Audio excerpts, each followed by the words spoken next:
क्या आपने कभी ऐसे इंसान को देखा है जो पहले हमारे जैसा ही नॉर्मल है हो, लेकिन बाद में का जो आंखें हैं वो बदलने लगे? उसका चेहरा तो पहले जैसा ही रहता है लेकिन उसके अंदर कोई और था ऐसा लगने लगे।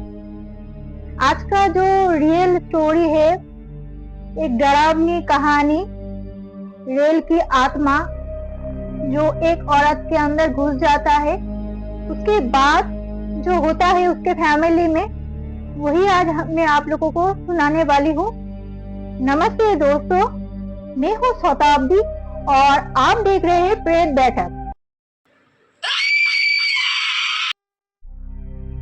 आज का जो स्टोरी मैं आप लोगों को सुनाने वाली हूँ वो झारखंड की एक छोटी सी गांव में एक परिवार है। उस परिवार में 4 मेंबर है।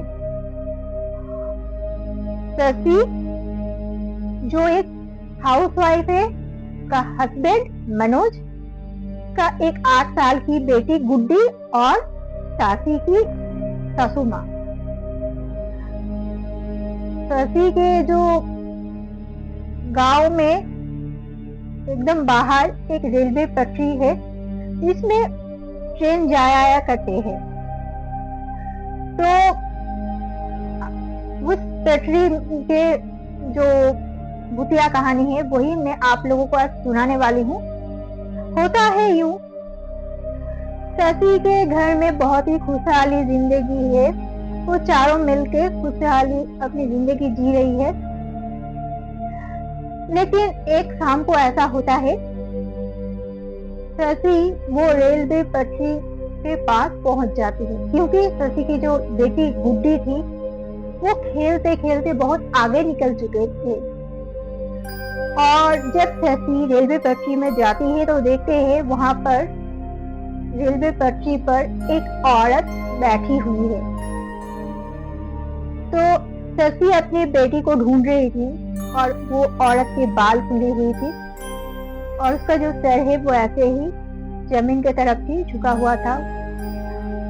लेकिन वो जब शशि उसके पास जाती है तो उसके औरत जो है वो अपने सर को उठाती है और शशि के तरफ देखकर कहती है, अपनी बेटी को ढूंढ रही है तो मैं ले आई।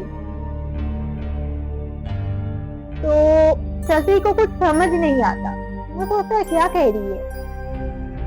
फिर जब शशि पीछे मुड़ी है तो देखती है उसकी बेटी गुड्डी खड़ी हुई है और शशि कुछ नहीं कहती। शशि अपनी बेटी को लेकर, क्योंकि शाम हो चुके थे, अपने घर लौट आती है। सब कुछ नॉर्मल रहते घर आके, लेकिन शशि नॉर्मल नहीं रहती। उसके जो नेचर है वो बदलने लगते हैं, स्वभाव बदल जाते हैं।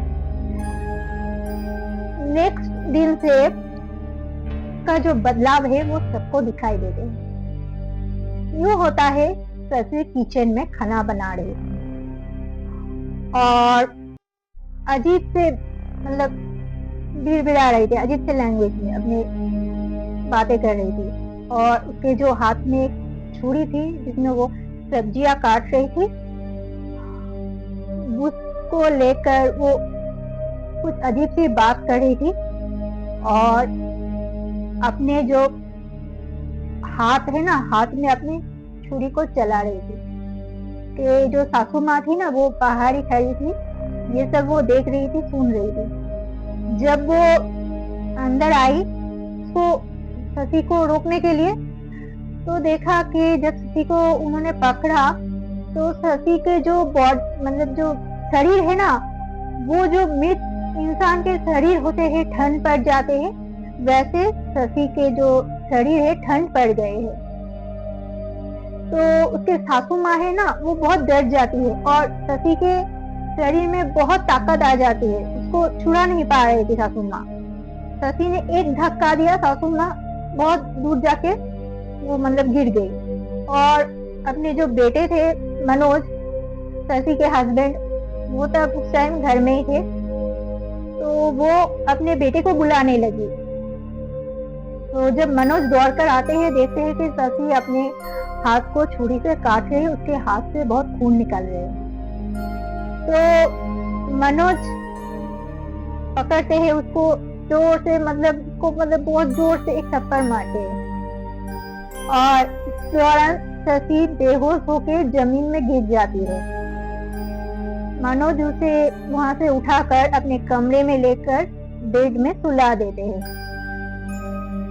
फिर जब शशि को होश आते हैं तो शशि जब अपने आंखें खोलती है तो उसके आंखें है ना पूरा लाल होते हैं और उसके आंखें के जो नजर है एक ही तरफ देख रही है, उसके पलके जो वो झपक नहीं रहे, एकदम एकदम वो एक ही तरफ से देख रहे बिना पलके झपके। तो ये सब हुआ। फिर ऐसा ही चलता रहा, कुछ हो रहा है।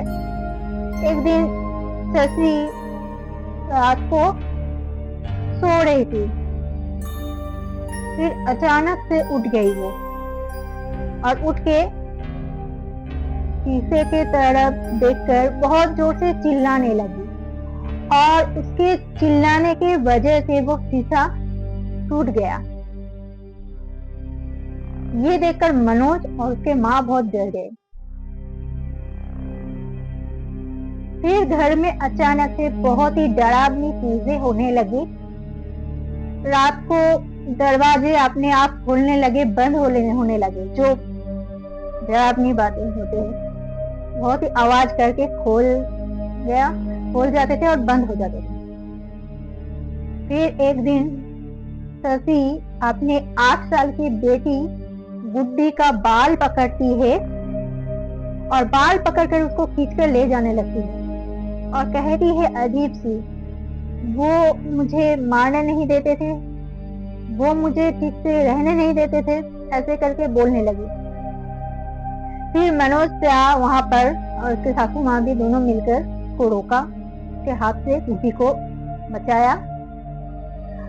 फिर एक रात ऐसा होता है, सब सो रहे थे, अचानक से मनोज का नींद टूट जाता है और वो देखता है, क्या पता है, दीवार पर खून से हाथ, अगर खून का हाथ जो ऐसे निशानी होते हैं खून का हाथ में जो लगाकर, वैसे दीवार पर, पूरे दीवार पर उसका हाथ से किसी ने ऐसे निशान बनाकर छोड़ दिया है। ये देखकर मनोज बहुत डर जाता है, क्योंकि उनके घर में बहुत सारी अजीब से घटनाएं घटने लगी थी। खाना भी खराब हो जाते थे, खाना ठीक से अगर पकाओ तो कुछ टाइम बाद ही वो खराब हो रहा था। गुड्डी के ऊपर भी बहुत सारे मुसीबतें आने लगी। उसके जो माँ है शशि, उसके साथ अच्छे व्यवहार नहीं करती थी, उसको बहुत मारती थी और जब उसे कोई कुछ कहता था तो वो बोलती थी, मैं शशि नहीं हूँ, मैं सरस्वती हूँ, ऐसे बोल के चिल्लाने लगती थी। और उसका हालात जो है ना बहुत ही खराब होने लगी, बहुत ही डरावनी उसका जो फेस था ना होने लगा और उसके आंखें हमेशा से लाल होकर, मतलब लाल ही रहती थी। फिर उन्होंने काम किया, मनोज के जो माँ है उन्होंने मनोज को कहा, ये ना कुछ नॉर्मल नहीं है, मुझे लगता है शशि के अंदर कोई और आ गया है, कोई आत्मा आ गया है, जिसके वजह से शशि ऐसे कर रही है। फिर मनोज और उसके माँ ने डिसाइड किया कि उनके गांव में एक पुराने तांत्रिक रहते हैं, उनके पास जाएंगे। जब ये बात वो कर रहे थे, शशि घर में सो रहे थे, अंदर से पता नहीं था, ये लोग धीमे आवाज में बात कर, लेकिन वो अचानक से उठकर उनके पास आ गई और कहने लगी, खबरदार, जो तुम लोग तांत्रिक के पास गए थे, कोई नहीं बचोगे। ये सुनकर देखकर मनोज और उसके माँ बहुत डर गए। वो लोग उस टाइम चुप हो गए।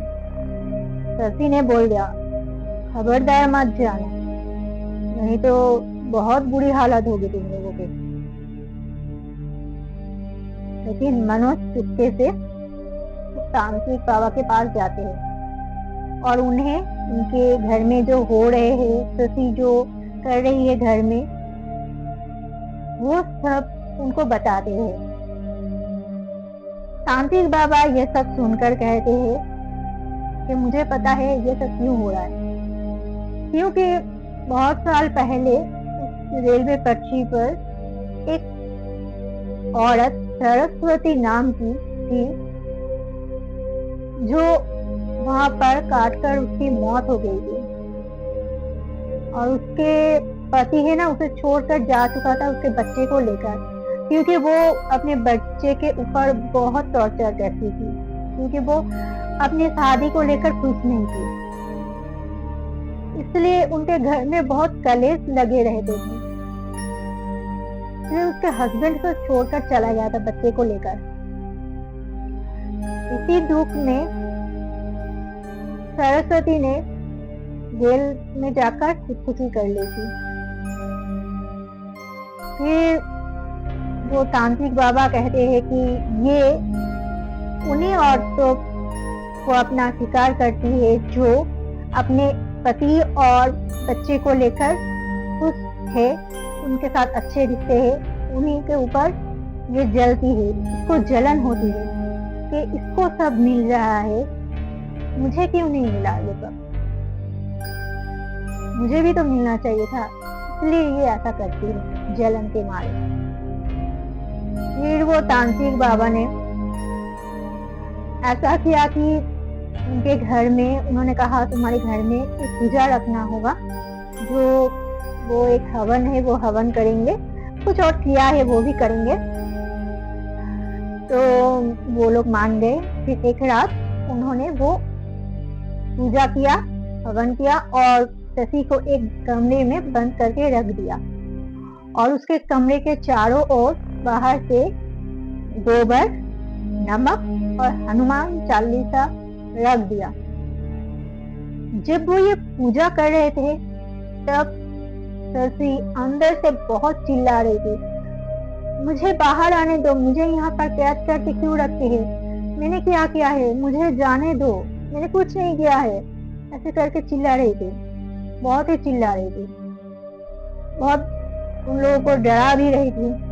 ऐसे करते हुए पूरा रात गुजर गई। जब सुबह हुआ तो वो कमरे में जो अशांत का माहौल था वो एकदम पूरा शांत हो गया, शशि एकदम चुप हो गई और यहाँ पर पूजा भी खत्म हो गया। फिर वो सब जाकर दरवाजा खोलते हैं और देखते हैं शशि बेहोशी के हालत में पड़ी हुई है, जिंदा है और उसके शरीर से वो सरस्वती का जो आत्मा है वो जा चुकी है। और उन्होंने जो तांत्रिक बाबा थे उन शशि को कुछ कवच दिया, घर को बांध दिया, सबको कवच दिया। फिर उन्होंने कहा कि शाम के टाइम वहां पर मत जाना, ऐसा गलती से मत करना, और वो अब जा चुकी है, अब आप लोगों को कोई खतरा नहीं है, अब सब कुछ ठीक हो गया, नॉर्मल हो गया। लेकिन वो आत्मा वहां पर ही थी रेलवे पटरी पर, क्योंकि उसके 2 हफ्ते बाद एक औरत शाम के टाइम गलती से उस रेलवे पटरी पर जा किसी काम की वजह से वहां पर चली जाती है और होता है यूं कि वो औरत गायब हो जाती है, उसे कोई ढूंढ नहीं पाती, क्योंकि सरस्वती की आत्मा कभी किसी को छोड़ती नहीं है और इस बार उसने उस औरत को ही गायब कर दिया, क्योंकि वो कोई हैप्पी फैमिली है, वो उसे अच्छा नहीं लगता, उसको बहुत जलन होती है कि मुझे नहीं मिला, उसे क्यों मिल रहा है, उसे भी नहीं मिलना चाहिए। आज का स्टोरी है जो मैं आप लोगों को सुनाई, तो बताना कैसा लगा आज का हॉरर स्टोरी रियल। अगर आप लोगों को स्टोरी अच्छा लगा तो लाइक और सब्सक्राइब जरूर कर देना और टेक केयर।